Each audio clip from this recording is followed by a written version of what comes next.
보라, 아버지께서 어떠한 사랑을 우리에게 베푸사 하나님의 자녀라 일컬음을 받게 하셨는가?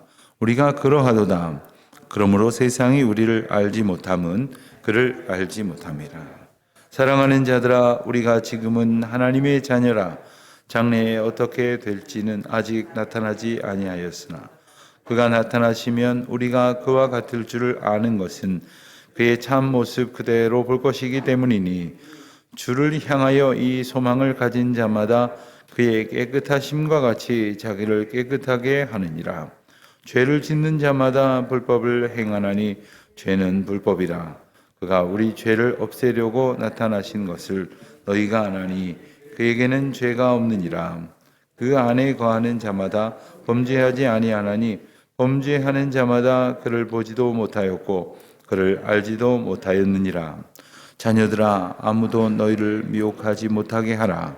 의를 행하는 자는 그의 의로우심과 같이 의롭고 죄를 짓는 자는 마귀에게 속하나니 마귀는 처음부터 범죄함이라.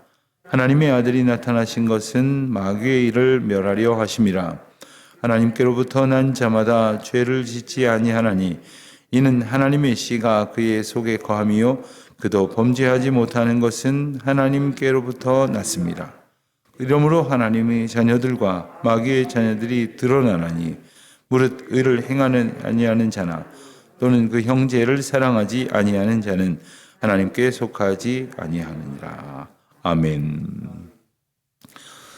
하나님께서 세상에 오신 이유가 무엇일까? 우리는 모른다고 하지는 않을 것입니다. 또 설명해 보십시오. 좀 제게 알려주십시오 한다면 충분히 말할 수 있을 것입니다. 하지만 우리가 이것을 늘 좀 묵상할 필요가 있습니다. 왜냐하면 하나님께서 인간의 몸을 입고 이 땅에 오신 것 자체가 은혜이고 그리고 그 가운데 하나님께서 우리에게 보여주신 사랑의 실증이 있기 때문입니다. 하나님께서 세상에 오신 가장 중요한 두 가지 이유를 오늘부터 이제 오늘과 내일 그리고 모레까지 우리가 살펴보려고 하는데 그 한 가지는 바로 우리의 죄를 해결하시기 위해서 오셨다 하는 겁니다. 우리가 그 죄를 해결하지 못하게 되면 결국 우리는 멸망할 수밖에 없는 겁니다. 그냥 단지 시간이 되어서 육신이 죽음을 맞는다는 정도가 아닙니다.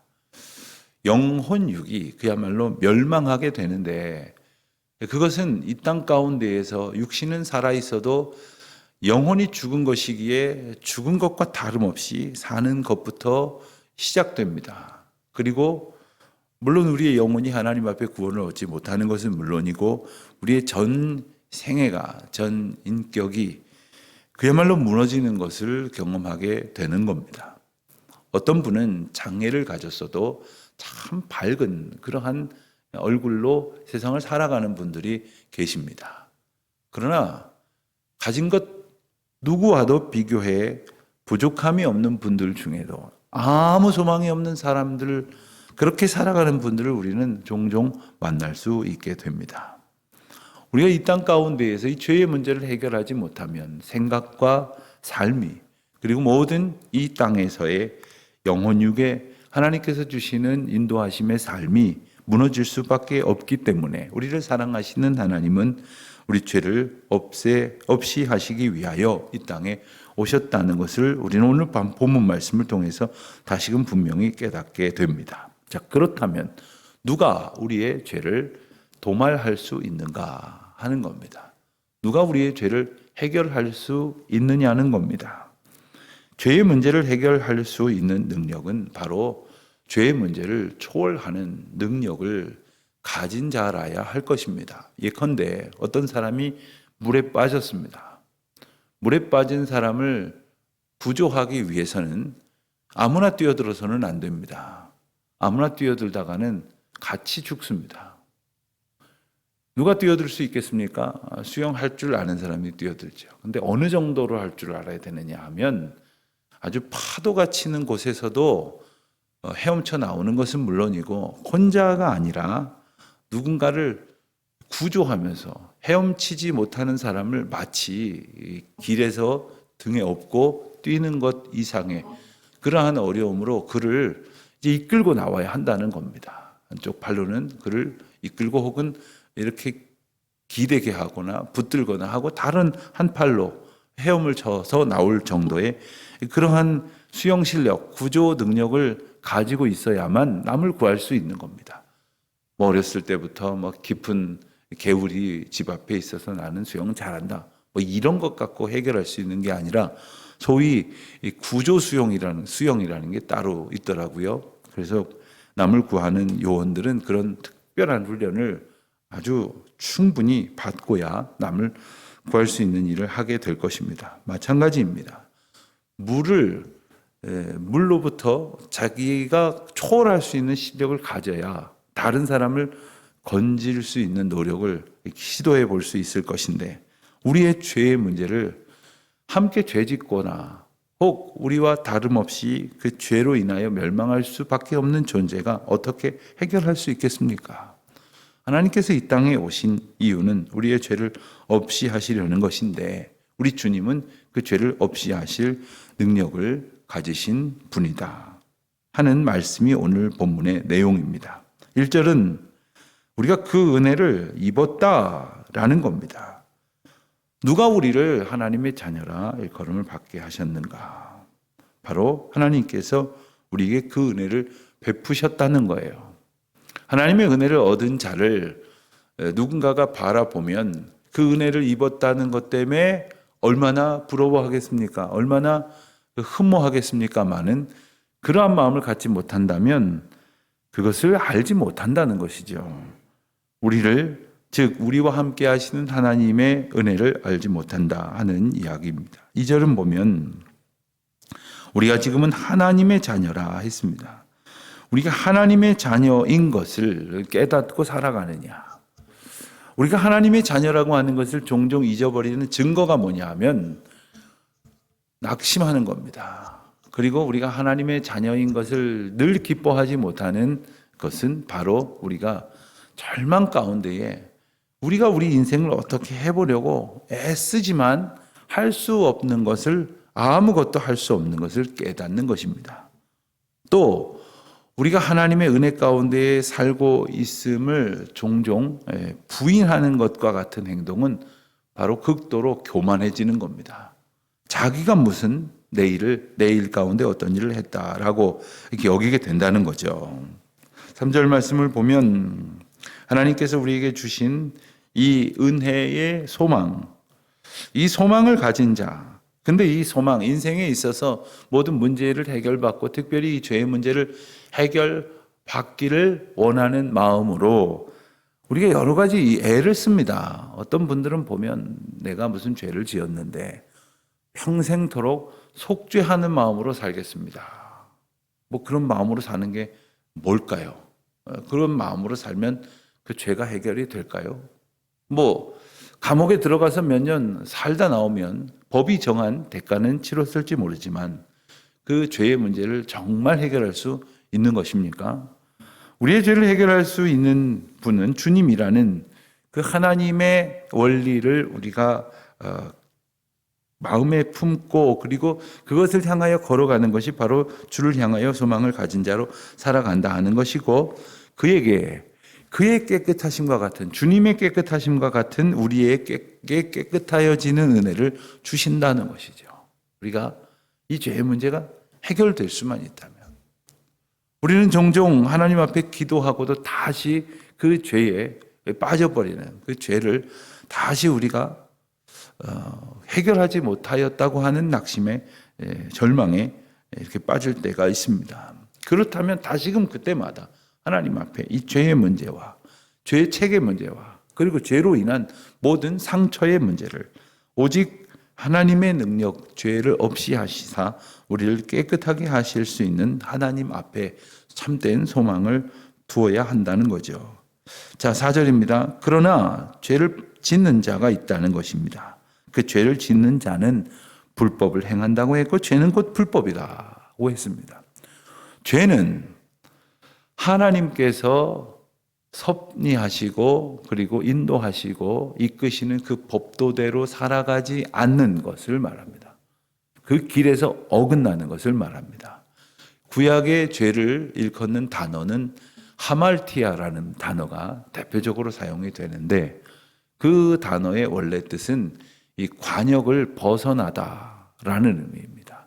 하나님께서 우리의 인생을 마치 화살에 비유해서 이제 활시가 당겨져서 화살이 이제 날아가서 때로는 아주 먼 거리는 생각보다 이렇게 포물선을 그리면서 날아가죠. 뭐 가까운 거리는 거의 직선으로 날아갈 수 있지만 포물선을 그리면서 이렇게 날아갑니다. 오히려 하늘 위로 솟아버리나 하는 생각도 할 때가 있으나 그 궤적을 그리고 나서는 놀랍게도 저 멀리 있는 그 관역의 한 중앙에 이렇게 명중하게 됩니다. 참 놀랍지 않습니까? 여러분들이 아마 별로 놀라는 표정을 안 짓는 것은 텔레비에서 너무 기가 막힌 실력들만 보셔서 그러신 것 같아요. 우리나라 양궁 선수들이 올림픽이나 이런 국제대회에 나가서 이렇게 화살을 쏘는 걸 보면 너무 신기에 가깝죠. 정말 눈으로도 보이지 아니할 정도의 작은, 정말 점보다 조금 더 큰 작은 원에다가 화살을 연속해서 맞추는, 얼마나 신기합니까? 남산길을 걷다 보면 그곳에 국궁장이 하나 있습니다. 여러분들 혹시 거기 가서 잠시 이렇게 화살 쏘시는 분들 보시면 화살 쏘는 게 얼마나 어려운지를 알 겁니다. 거기서 늘 쏘시는 분들도 활시위를 당겨서 근처도 못 가는 경우가 얼마나 많은지 몰라요. 인생길이 이와 같습니다. 우리가 제멋대로 살아가는 것은 그 화살 시위 근처도 못 갈 수밖에 없습니다. 우리 자체가 그러한 바름의 삶을 살지 못하고 온전함의 삶을 살지 못하기 때문이죠. 그러나 하나님께서 그 화살 시위를 이끄시기 때문에 마치 하늘로 쏘아진 그러한 인공위성이 지상에서 그것을 통제할 수 있는 능력 가운데에서 그 궤적을 따라 이렇게 비행을 할 수 있는 것처럼 우리가 하나님의 은혜를 힘입음으로 하나님께서 인도하시는 그 궤적을 따라 살아갈 수 있는 것이요, 결국엔 하나님이 인도하시는 그 결론을 얻게 되는 것인데, 그렇지 못하게 되는 모든 것이 죄다 하는 겁니다. 그런데 이 죄의 결과가 여러 번 말씀드린 것처럼 그야말로 멸망하는 것이요, 고통 가운데에 정말 끝이 없는 그러한 시름과 아픔을 겪는 것이니, 이 죄의 문제를 우리를 사랑하시는 주님께서 해결하시려고 오셨다 하는 것. 5절입니다. 우리 죄를 없애려고 나타나신 것. 그것을 우리가 알게 하셨다. 우리가 아는 복을 얻었다 하는 겁니다. 바로 그분은 죄가 없으신 분이시기 때문이죠. 그러므로 6절입니다. 그 안에 거하는 자마다 죄를 이긴다는 거예요. 그런데 특별히 오늘 말씀이 놀라운 은혜가 되는 것은 이미 있었던 죄의 문제만 해결하는 것이 아니라 우리가 그 안에 거하여 그의 인도하심을 받으며 살아가면 이제 우리에게 끊임없이 계속되어 우리를 공격해오는 모든 죄의 유혹과 그리고 우리를 향한 그러한 강한 그러한 우리를 향한 영향을 우리가 물리칠 수 있다는 것입니다. 이겨낼 수 있다는 것이에요. 우리는 유혹에 얼마나 취약하냐 하면 어떤 것도 우리가 이겨낼 수 없습니다. 다만 우리가 다행히 우리가 이겨낼 수 없는 그러한 유혹보다 조금 덜한 유혹을 경험할 때에 우리가 이겨냈다고 생각하지만 그것이 아닙니다. 우리가 그냥 약한 유혹을 받았기 때문입니다. 만일 마귀가 작정하고 우리를 아주 그 강력한 유혹으로 우리를 미혹하면 그 어떤 것에도 우리가 이겨낼 수가 없습니다. 그러니 우리는 주님을 의지함으로써 그 모든 죄의 유혹을 물리칠 소망을 가지고 살아갈 수 있는 것이죠. 7절을 보면 자녀들아 아무도 너희를 미혹하지 못하게 하라. 무슨 말씀입니까? 주님만 의지함으로 아무도 우리를 미혹하지 못하게 하라 하는 겁니다. 여러분, 죄의 한가운데로 만일 주님과 같이 손잡고 걷는다고 한다면 우리가 죄를 이길 힘도 있겠습니다만은 우리가 죄에 쉽게 빠지고 넘어지지도 않을 것은 주님이 나와 함께 하시기 때문 아닙니까? 예컨대 배우자와 함께 부정한 죄를 짓는 그 골목으로 들어설 수 있겠습니까? 하나님과 함께 죄를 짓는 그러한 부정한 길로 과연 걸을 수 있겠느냐는 거예요. 그러니 우리가 죄의 유혹 가운데 넘어지는 것은 눈이 가리워져서 하나님이 우리 곁에서 눈동자와 같이 우리를 지키시고 보호하신다는 것도 잊어버리고, 그리고 아예 외면을 해버리는 그러한 죄의 영향권 안에 들어가 버리는 결과를 갖게 되는 것입니다. 그러니 주님만 의지하는 의의 길을 걷는 것이 바로 의를 행하는 자라는 의미입니다. 여러분, 우리가 어떻게 의를 행할 수 있겠습니까? 우리에게 의가 없는데, 본질상 우리가 의를 행할 능력이 없는데 어떻게 의를 행할 수 있겠습니까? 7절 하반절에 나오는 이 의를 행하는 자라는 표현은 바로 하나님과 동행함으로 주님께서 의의 길로 인도하시는 그 은혜를 따라 의의 길을 걷는 자라 하는 의미입니다. 여러분, 좋은 길로 걸으면 뭐 불편함이 없을 겁니다. 그러나 아주 진흙탕 혹은 돌 자갈밭길 혹은 걸으면서 여러 가지 위험이 도사리고 있는 길을 걸으면서 무사하기는 힘든 겁니다. 하나님이 인도하시는 의의 길로 걷고자 하는 소망. 반면에 8절 말씀을 보면 죄를 짓는 자가 걷는 죄의 길이 있습니다. 죄를 짓는 자는 마귀에게 속하였다 했습니다. 그렇습니다. 우리가 죄를 이길 힘을 주님께로부터 얻는 것은 곧 마귀를 이기는 힘을 얻는 것을 의미합니다. 죄는 처음부터 범죄함으로, 마귀는 처음부터 범죄함으로 우리에게 다가오게 됩니다. 그러니 하나님의 아들이 나타나신 것, 우리를 죄 가운데에서 구원하신 것은 우리를 둘러싸고 있는 모든 마귀의 일을 멸하려 하심이라. 우리를 하나님의 은혜 가운데로 온전히 이끄시기 위하여 우리를 둘러싸고 있는 모든 마귀의 일을 물리치고 깨끗하게 하시고자 하심이라 하는 것이죠. 9절입니다. 하나님께로부터 난 자마다 죄를 짓지 아니하나니. 자, 이 말씀도 하나님께로부터 난 자마다 죄를 짓지 아니하는 은혜와 능력을 얻는 것을 가르쳐 주시는 말씀입니다.